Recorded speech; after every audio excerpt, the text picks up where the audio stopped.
Hello, everybody. Welcome. My name's Pete Stollery. I'm the chair of the Sound Festival. It's a great pleasure to welcome a friend of sound, really good friend of sound, Rylan Gleave, who is one of our commissioned composers who's been commissioned by Red Note Ensemble to create a piece that we're going to perform in June this year, which we were intending to perform last January, but we weren't able to because of COVID.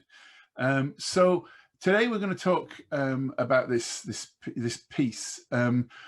We had a little bit of a discussion about it in the session that we did in January, but really wanted to get into a bit more detail about the piece itself, so that our listeners know a little bit more about what they're going to hear when it comes to the performance in June. We've got a date of the 12th of June, 8 o'clock in the evening, as hopefully that's when we're going to be able to do it, but of course it's all in the hands of COVID. But maybe, Rylan, you can start by telling us a bit about the background to the piece. It's an extension of a work that you composed for Ruth Morley and Alistair MacDonald of Red Note, which was performed in sound in October 2020. So maybe talk us a bit about the background and how that relates to the new piece. Yeah, absolutely. So UNSUNG II, which is kind of the collection of works, which this work is the main body of, explores the same material surrounding sexual violence, gender, and voicelessness. So this first piece, Harbinger and Herald, was the first in the collection, written for Ruth and Alistair for flute and electronics. And then UNSUNG II, Even From a Loved One, for this concert, is the kind of second body of work in it, which is the co-commission from Sound and Red Note. Hopefully a small scale work will be written for this collection in 2021, and I'm hoping that Sound might commission me to do the last movement of it. You never know. Yeah, so there'll be 3 pieces all together in the collection. Yeah. Maybe it might be a good idea to play an extract from that first piece, Harbinger and Herald, that Ruth and Alistair performed as part of Sound. So let's just have a listen to that.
Okay, Rylan, maybe tell us a little bit about what the differences are in navigating musical material with such different forces, moving from the solo flute and electronics through to this chamber septet then.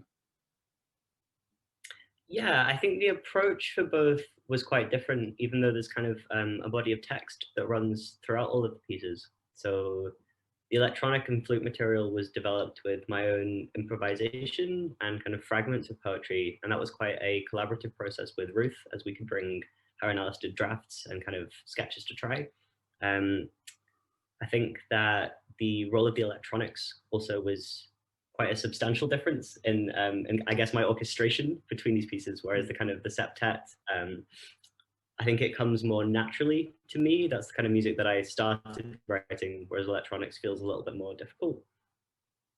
But electronics is something that you've had experience in working with before. Yeah, a small amount, not as much as I have written chamber music, I guess. I think the electronics that I've done have mostly been in this format, so sort of like solo instrument and tape parts, really. Yeah. Okay. So is there a sense then, because there's a flute obviously in the septet version, and that Ruth's going to be playing that as well? I mean, an easy way of thinking about it might be to take the electronic transformation and see that as the ensemble. So is there a sense that maybe that the electronics part might have a relationship with the septet, because the flute's in both, you know, the flute and electronics piece and in the septet piece, and is there something, you know, is there a connection between the electronics and maybe the other instruments in the septet?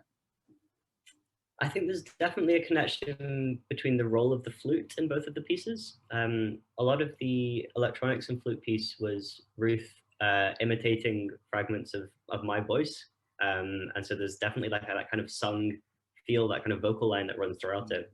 I think really interestingly, from that residency with Ruth and Alistair, there were so many more extended flute techniques that came out of the water than I'd kind of watched before.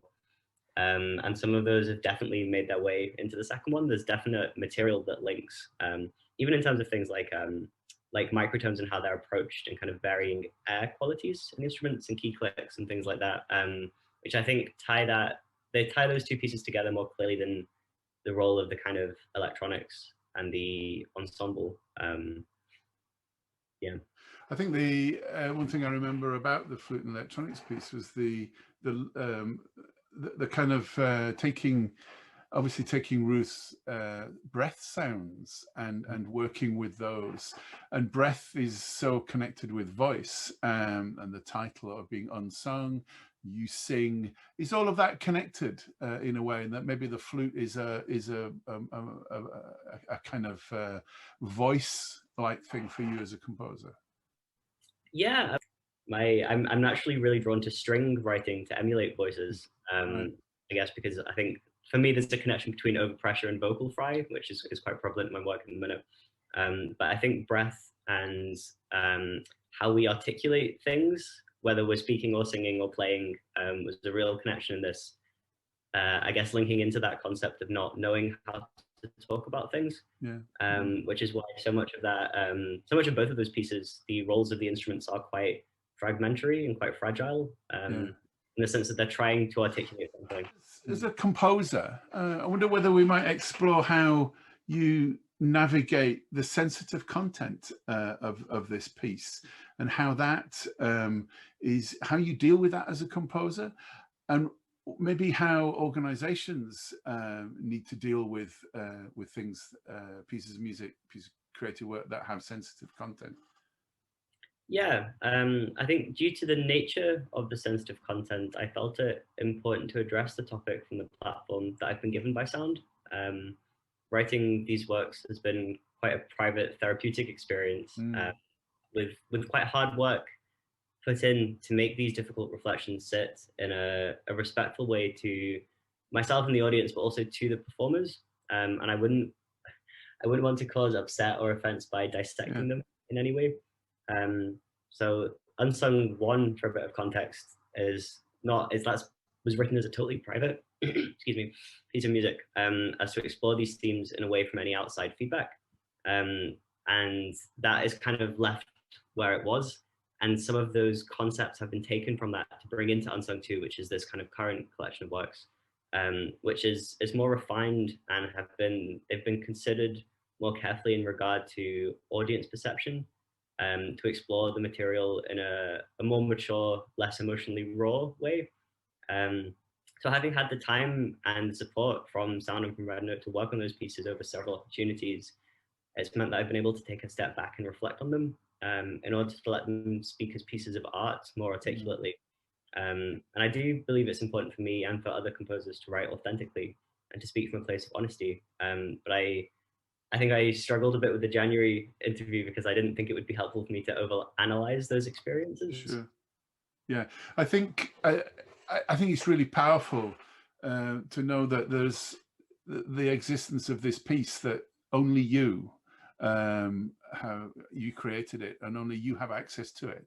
Yet that is something that provides and nourishes the pieces that you can then put out there, that you're comfortable with putting out there, are still having a very strong, powerful message, but that are acceptable and accessible to audiences. And I think it's absolutely paramount that creative artists can do this, and that organizations can feel comfortable to be able to promote music that does have a sensitive content, because it is incredibly important to get these things out there, of course.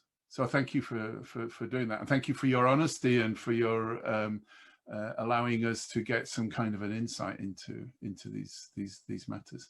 I wish we could play an extract from the piece itself right now, but obviously it's still in rehearsal. And you could always show a rolling extract from the score if you want to. You want to do that. Do that with a nice MIDI background as well. That I'm sure our listeners would love that. But no, I think you know, it's great that we're going to be able to hear this in June. Fingers crossed, as part of the Red Note concert that's going to be featuring music by Eileen Sweeney, another commission, and also a new version of a piece by Philip Cashian. So it's going to be a great performance. So listen, thank you, Rylan, for your time today talking to us about this piece. Really can't wait for it. So really looking forward to the performance. 12th of June, 8 p.m.